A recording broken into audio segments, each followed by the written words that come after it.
How's it going, super friends? Today, it is my privilege to bring to you an action figure review of the Mafex Justice League Flash action figure. Whether you're a fan or not of the Flash's uniform in the Justice League movie, one thing's for certain. This figure is definitely very cool looking. Previously, I've reviewed the Superman figure and the Batman figure from the Mafex line, so if you'd like to check those videos out as well, they'll be linked in the description below. But for now, let's focus on the Flash. So the graphic design and the layout of this packaging is exactly the same as the previously reviewed Superman and Batman, with the logo in the top left, an image of the figure on the bottom left, and then a clear window on the front so that you can see the figure and any extra heads and accessories that may come with him. The left-hand side of the box has some more logos and Flash in a different pose, and the right-hand side of the package also has another image of the figure. And on the back of the package, we also have some more images of the figure so that we get a clear idea of exactly what he looks like before we purchase him. We even have two side-by-side shots of Flash's face, masked and unmasked. And finally, here's the top. And now we can open it. All right, and out you come. Oh, it's stuck. What is it stuck on? Ah, tape. Well, that didn't go very smooth at all. Oh, look, there's the culprit right there. Stupid tape. Anywho, here's what you get. You get your basic Mafex action figure stand. Boop, boop, boop. Yep, just your basic action figure stand. These don't really grip the figure very well. They kind of just hug their waist and the figure sort of dangles on the inside. I don't really like Mafex's action figure stands, to tell you the truth. And here we have Ezra Miller's swappable head and all the extra hands that he comes with. He obviously comes with the hands that started out on the body, as well as two open running hands, two weird finger pointy running hands, two splayed finger hands, and two closed fists.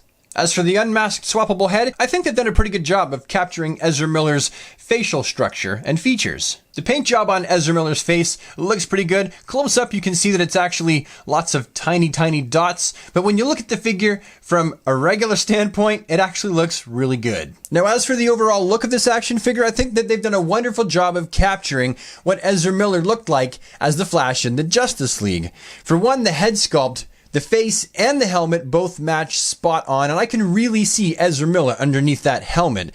They've also got the use of shiny paint in contrast to matte paint to simulate the harder to the softer elements of his uniform. They've also recreated the texture of Ezra Miller's Flash uniform quite well. I'm very impressed. The fine line work in the silver and the black, as well as those little tiny silver rivets, are done, I think, as well as you can do for something this small. So even though there is just a little bit of paint slop, I give that a pass so far because it's so detailed. Heck, even the bottoms of his feet look fabulous with the little lightning bolts on the bottom. So even though this is not my favorite uniform on the Flash, and I probably would have designed the suit differently for the movie, I think they've done a fabulous job of bringing it to life in 6-inch action figure form for us collectors and fans.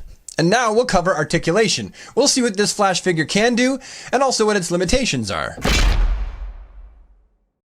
This action figure has a ball joint in the neck and the head, which gives it a lot of articulation side to side and round, as well as being able to look really far down and considerably far up, which is going to help with running poses. The shoulders are on hinge swivels, meaning there's quite a bit of articulation up and down, as well as round, but they're also on butterfly hinges so they can go forward and backwards as well. And I do want to point out that his shoulder pauldrons are on little hinges, and they rotate with his arms, and they come out of the way when they need to, so they don't really hinder his articulation that much. He has bicep swivels so they can go round 360 degrees, as well as having double jointed elbows. Both of his wrists are on fully articulated hinge swivels, which means they can wave at you, and they can also spin around 360 degrees quite capably. Flash has considerable articulation in the chest by way of a ball peg connection. That means he can wibble round and side to side and look down quite far and also look up. Again, going to be helpful with those running poses. His waist also has a ball peg for articulation, so that means he has a lot of movement side to side and can also spin around 360 degrees. This Flash's legs are attached by way of ball joints, as you can see here, and he also has drop hinges. That means he's going to have a lot of posability side to side, as well as front to back, because he has those ball joints and the drop hinge combination. He also has double jointed knees as well, and that's something that I'm really happy to see on this action figure, because again, those running poses are going to look really, really good with this amount of articulation. He also has ankles that are on ball joints, and they can swivel around 360 degrees and wibble around, as you can see here, and he has toe articulation. So as you can see, this figure has a lot of articulation, and if you're into action figure photography, you should find no problem in getting this figure into a lot of really cool different fighting and running poses. And now, it's on to the size and the scale comparison. For starters, on the left, we see him compared to Mattel's version of the Justice League Ezra Miller Flash, and this one is definitely a little bit bigger than the SH Figuar. It's a bit taller, and it's a little bit more bulky. He does scale up quite nicely to the DC Icon's Rebirth Flash figure, albeit Ezra Miller's head is just a little bit bigger in size and scale, but the bodies do look fairly the same. While in comparison to the DC Universe Classics Barry Allen Flash figure, he scales up just a little bit smaller. Standing side by side with the recently released Mattel Multiverse Signature Collection Classic TV show Flash figure, he scales up again just a little bit smaller. He's a little bit shorter and not quite as girthy. And for my final comparison, I brought in the shiny version of the DC Collectibles New 52 Flash, and as you can see here, he's definitely quite a bit shorter and not nearly as girthy. So now that we've covered everything from the packaging to the paint apps, the articulation, and the size comparison, the final question is, do I think that it was worth the $80 plus free shipping that I paid for it?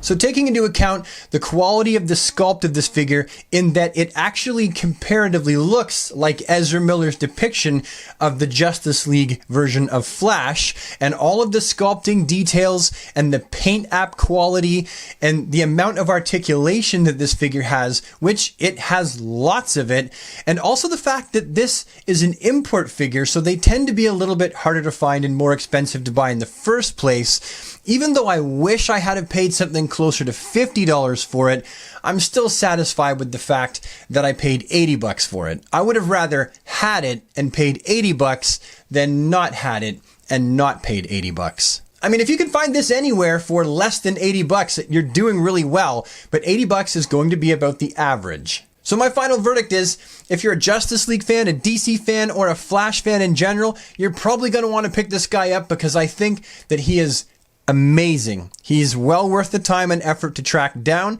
And if you only buy one Justice League Flash figure, so far I'm convinced that this is it. I say this knowing full well that I haven't actually reviewed this yet, but I got a funny feeling that it's not going to be quite as good as this one. Anyhow, super friends, that about does it for me. So if you liked this video, found it helpful, useful, or a reasonable waste of time, please take the time to leave a like on it so I know I'm doing something right.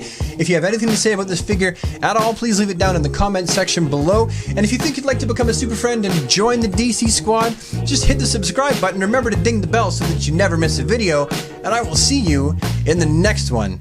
Have a super day, guys. Take care.